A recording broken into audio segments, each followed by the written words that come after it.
معزز سامعین و ناظرین، ایک بار پھر اپنی دوست نوشی کیسر سحر کا محبتوں برا سلام قبول کیجیے۔ رب کریم سے دعا ہے کہ وہ آپ سب کو اپنی حفظ و امان میں رکھے، اور یہ امید بھی کہ آپ سب لوگ بعافیت ہوں گے۔ دوستو، آج پھر ہم آپ سے ٹی وی فار یو اور IBS ریڈیو کے توسط سے مخاطب ہیں، اور سپاس گزار ہیں ٹی وی فار یو اور IBS ریڈیو کے، جنہوں نے ہمیں آپ سب کے روبرو ہونے کا دوبارہ سے موقع فراہم کیا۔ آپ سب سے گزارش ہے کہ آپ ہمارا یہ نذرانہ قبول فرمائیے۔ استغفر اللہ ربی من کل ذنب واتوب الیہ۔ میں اللہ سے ہی تمام گناہوں کی بخشش مانگتی ہوں یا مانگتا ہوں جو میرا رب ہے، اور اسی کی طرف رجوع کرتی ہوں یا کرتا ہوں۔ دوستو، رمضان کریم کا دوسرا عشرہ یعنی کہ عشرہ مغفرت شروع ہو چکا ہے۔ حضرت عبداللہ بن عمرو روایت کرتے ہیں کہ حضور سید عالم نے ارشاد فرمایا، روزے اور قرآن دونوں بندے کے لیے شفاعت یعنی سفارش کریں گے۔ روزے عرض کریں گے، اے پروردگار، میں نے اس بندے کو کھانے پینے اور نفس کی خواہش پوری کرنے سے روکے رکھا تھا، آج میری سفارش اس کے حق میں قبول فرما۔ اور قرآن کہے گا کہ میں نے اس بندے کو رات کو سونے اور آرام کرنے سے روکے رکھا تھا، آج اس کے حق میں میری سفارش قبول فرما۔ چنانچہ روزہ اور قرآن دونوں کی سفارش بندے کے حق میں قبول فرمائی جائے گی۔ رمضان المبارک کا عظیم الشان پہلا عشرہ جہاں اپنی رحمتوں سے بنی آدم کو ڈھانپ کر ختم ہوتا ہے، وہیں سے دوسرا عظیم الشان عشرہ دستک دیتا ہے۔ دوسرا عشرہ اپنے اندر پہلے عشرے سے زیادہ اجر و ثواب سموئے ہوتا ہے۔ رمضان المبارک اللہ تعالیٰ کی رحمت و بخشش اور مغفرت کا مہینہ ہے۔ وہ لوگ خوش قسمت ہیں جنہوں نے اس ماہ مبارک و مقدس میں روزہ اور عبادت کے ذریعے اللہ تعالیٰ کو راضی کیا۔ اللہ کی اپنے بندوں کے لیے نعمتوں اور انعامات کا شمار ممکن نہیں، لیکن اللہ کی ان نعمتوں میں رمضان المبارک کو ایک منفرد مقام حاصل ہے۔ حضور اکرم صلی اللہ علیہ وآلہ وسلم کو اس مہینے کا انتظار رہتا تھا اور اس کا شوق سے استقبال کرتے تھے۔ رمضان المبارک کا پہلا عشرہ یعنی عشرہ رحمت اختتام پذیر ہوا، اور دوسرا عشرہ یعنی عشرہ مغفرت کا آغاز ہو چکا ہے۔ ماہ رمضان مغفرت کا وہ عظیم الشان مہینہ ہے کہ جو شخص اس کو پانے کے بعد بھی مغفرت سے محروم رہ گیا، وہ انتہائی بدقسمت ہوگا۔ توبہ و استغفار اس مہینے کے اہم ترین مقاصد میں سے ہے۔ جس شخص کی توبہ قبول ہو گئی اور رب نے اسے بخش دیا، وہ رمضان کے فضائل و برکات سے محفوظ ہو گیا۔ رسول اللہ صلی اللہ علیہ وآلہ وسلم ہر لمحہ توبہ استغفار کرتے تھے۔ بہت سی قومیں ایسی ہیں کہ اللہ تعالیٰ نے ان کے توبہ و استغفار کرنے کی وجہ سے ان پر عذاب نازل ہونے سے ٹال دیا۔ سورہ یونس میں اللہ تعالیٰ نے حضرت یونس علیہ السلام کی قوم کا ذکر فرمایا۔ عذاب ان کے قریب آ چکا تھا اور انہوں نے اپنی آنکھوں سے عذاب دیکھ لیا تھا، لیکن اللہ تعالیٰ کی طرف سے توفیق عطا ہوئی اور ساری قوم اپنے گھروں سے باہر نکل آئی اور اللہ تعالیٰ سے رو رو کر اور گڑ گڑا کر توبہ کی، تو اللہ تعالیٰ نے ان پر سے عذاب کو ہٹا دیا۔ حضرت محمد صلی اللہ علیہ وآلہ وسلم کا ارشاد ہے، رمضان کو اس لیے رمضان کہا جاتا ہے چونکہ یہ گناہوں کو جلا دیتا ہے۔ اس مبارک ماہ کی ان تمام فضیلتوں کو دیکھتے ہوئے مسلمانوں کو اس مہینے میں عبادت کے خاص اہتمام کرنے چاہیے اور کوئی لمحہ ضائع اور بیکار نہیں جانے دینا چاہیے۔ بالخصوص رمضان کا دوسرا عشرہ ہمارے لیے بڑی برکات کا حامل اور قیمتی ہے، جس میں ہم اپنے تمام صغیرہ و کبیرہ گناہوں سے معافی مانگ کر اللہ تعالیٰ کے حضور پاک و صاف پیش ہو سکتے ہیں۔ ماہ رمضان کے عشرہ رحمت یعنی کہ پہلے عشرے کے اختتام کے بعد ثانیہ عشرہ یعنی کہ عشرہ مغفرت کا آغاز ہوتا ہے، جو کہ اپنے اندر پہلے عشرے سے زیادہ اجر و ثواب سموئے ہوتا ہے۔ اس عشرے میں مسلمان روزہ داروں کی مغفرت کی جاتی ہے۔ یہ وہ مبارک مہینہ ہے دوستو جس میں نوافل نماز کا ثواب فرض کے برابر اور فرض کا ثواب 70 گنا تک بڑھا دیا جاتا ہے۔ نہ جانے آئندہ سال اس ماہ مبارک کے ایام ہمیں نصیب ہوں یا نہیں۔ خوش قسمت ہیں وہ لوگ جو اس ماہ میں زیادہ سے زیادہ نیکیاں سمیٹ کر اللہ رب العزت کی رضا اور خوشنودی حاصل کرنے میں کامیاب و کامران ہو رہے ہیں۔ پیارے دوستو، حضرت موسیٰ کلیم اللہ رب ذوالجلال سے ہم کلام ہوتے، زمان و مکان اور راز و نیاز کی باتیں ہوتی۔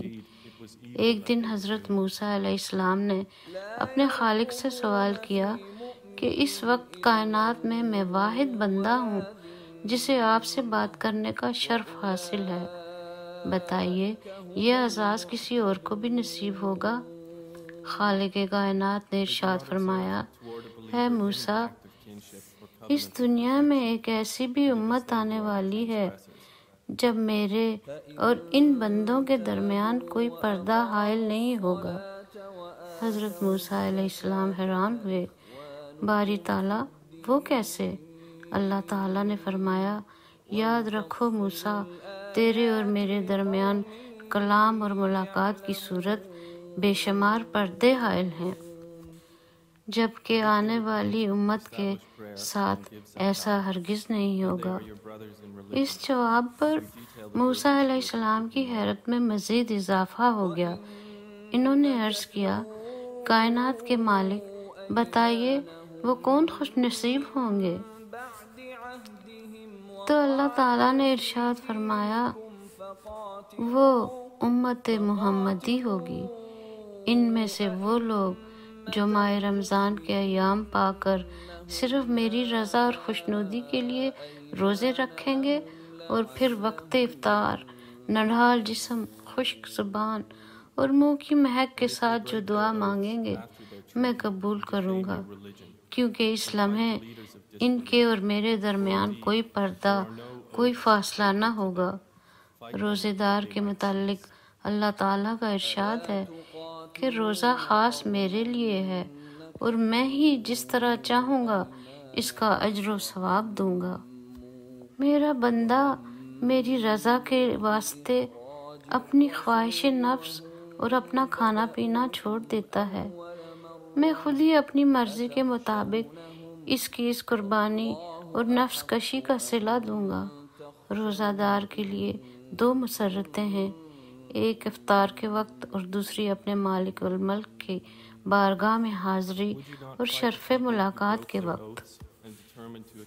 رمضان المبارک خیر و برکت، ہمدردی و اخوت کا مہینہ ہے۔ اس ماہ مقدس کے دوسرے عشرے یعنی عشرہ مغفرت میں اللہ تعالیٰ کی جانب سے 3 مرتبہ اعلان کیا جاتا ہے کہ کوئی ہے توبہ کرنے والا، میں جس کی توبہ قبول کروں، کوئی ہے مانگنے والا جس کو میں دوں، اور کوئی ہے مجھ سے معافی مانگنے والا جس کو میں معاف کر دوں۔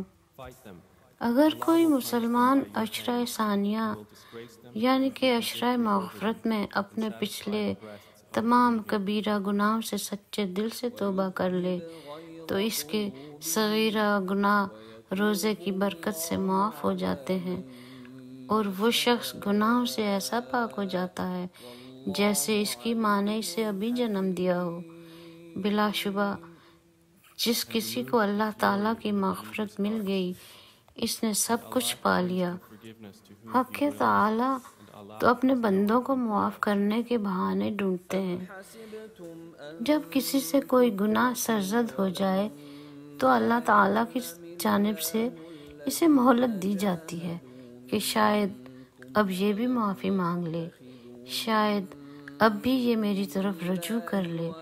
حدیث مبارکہ میں ہے کہ جب بندہ کوئی گناہ کرتا ہے تو آسمان اللہ تعالیٰ سے عرض کرتا ہے، اے اللہ تعالیٰ تو مجھے اجازت دے کہ میں اس پر ٹوٹ پڑوں، اور زمین کہتی ہے، اے اللہ تعالیٰ تو مجھے اجازت دے کہ میں اسے اپنے اندر دھسا لوں۔ اس موقع پر مالک کائنات کا ارشاد ہوتا ہے، اگر یہ تمہاری مخلوق ہے اور تم اس کے خالق ہو تو تمہیں اجازت ہے، اور اگر یہ میرے بندے ہیں اور میں ان کا خالق ہوں تو میرے بندے کا معاملہ مجھ پر چھوڑ دو۔ میں اس بات کا انتظار کروں گا کہ یہ مجھ سے رجوع کر لے اور اپنے گناہوں کی معافی مانگ لے۔ حضرت ابو ہریرہ رضی اللہ تعالیٰ سے روایت ہے کہ حضرت صلی اللہ علیہ وآلہ وسلم نے ارشاد فرمایا، 3 آدمیوں کی دعا رد نہیں ہوتی، ایک روزہ دار کی افطار کے وقت، دوسرے عادل بادشاہ کی، اور تیسری مظلوم کی۔ رسول اللہ صلی اللہ علیہ وآلہ وسلم کا ارشاد ہے کہ رمضان کی جب پہلی رات ہوتی ہے تو شیاطین کو بند کر دیا جاتا ہے اور مضبوطی سے باندھ دیا جاتا ہے، سرکش جنوں کو بھی بند کر دیا جاتا ہے، اور دوزخ کے دروازے بھی بند کر دیے جاتے ہیں، اس کا کوئی بھی دروازہ نہیں کھولا جاتا، اور اسی طرح بہشت کے دروازے کھول دیے جاتے ہیں اور اس کا کوئی بھی دروازہ بند نہیں کیا جاتا، اور ایک آواز دینے والا آواز دیتا ہے کہ اے نیکی کے طالب آگے بڑھ کہ نیکی کا وقت ہے، اور اے بدی کے چاہنے والے بدی سے رک جا اور اپنے نفس کو گناہوں سے باز رکھ، کیونکہ یہ وقت گناہوں سے توبہ کرنے اور ان کو چھوڑ دینے کا ہے۔ حضرت سہل بن سعد سعدی رضی اللہ تعالیٰ عنہ سے روایت ہے کہ سرکار دو عالم صلی اللہ علیہ وآلہ وسلم کا فرمان عظیم ہے کہ جنت کے دروازوں میں ایک خاص دروازہ ہے جس کو باب ریان کہا جاتا ہے۔ اس دروازے سے قیامت کے دن صرف روزہ داروں کا داخلہ ہوگا، ان کے سوا کوئی اس دروازے سے داخل نہیں ہو سکے گا۔ اس دن پکارا جائے گا کہ کدھر ہیں وہ بندے جو اللہ کے لیے روزہ رکھا کرتے تھے اور بھوک پیاس کی تکالیف اٹھایا کرتے تھے۔ وہ اس پکار پر چل پڑیں گے۔ جب وہ روزہ دار اس دروازے سے جنت میں پہنچ جائیں گے تو یہ دروازہ بند کر دیا جائے گا، پھر کسی کا اس سے داخلہ نہیں ہو سکے گا۔ ریان کے لغوی معنی ہیں پورا سیراب، اور دوستو یہ سیرابی تو اسی کے مقدر میں ہوگی جس نے توبہ کی، معافی مانگی اور ان ایام میں اللہ تعالیٰ کو خوش کرنے، اس کی خوشنودی کے لیے ہر ایک وہ کام کیا جس کا حکم اللہ تعالیٰ نے فرمایا، اور ہر اس راستے پر چلا جس کو حضرت محمد صلی اللہ علیہ وآلہ وسلم نے پسند فرمایا۔ تو پیارے دوستو، اس ماہ مقدس کے ان فضیلتوں اور برکتوں بھرے ایام میں ہمیں چاہیے کہ ہم اپنے گناہوں کی معافی مانگیں، اللہ تعالیٰ سے رجوع کریں کہ وہی معاف کرنے والا ہے، کہ وہی ہمیں 70 ماؤں کا پیار دینے والا ہے۔ سوچئے دوستو، اگر کوئی بچہ غلطی سرزد کرتا ہے تو اس کی ماں اسے معاف کر دیتی ہے، تو ہمارا رب تو ہم سے 70 ماؤں جیسا پیار کرتا ہے، پھر وہ ہمیں کیسے معاف نہیں کرے گا؟ بس ضرورت اس بات کی ہے کہ ہم سچے دل سے توبہ کریں، اپنے گناہوں کی معافی مانگیں اور اللہ تعالیٰ کی خوشنودی حاصل کریں۔ آئیے سب مل کر دعا کریں کہ اللہ پاک ہم سب کو عمل کی توفیق عطا فرمائے اور اپنے نفس کا تزکیہ کر کے تقوی اختیار کرنے کی بھی توفیق عطا فرمائے۔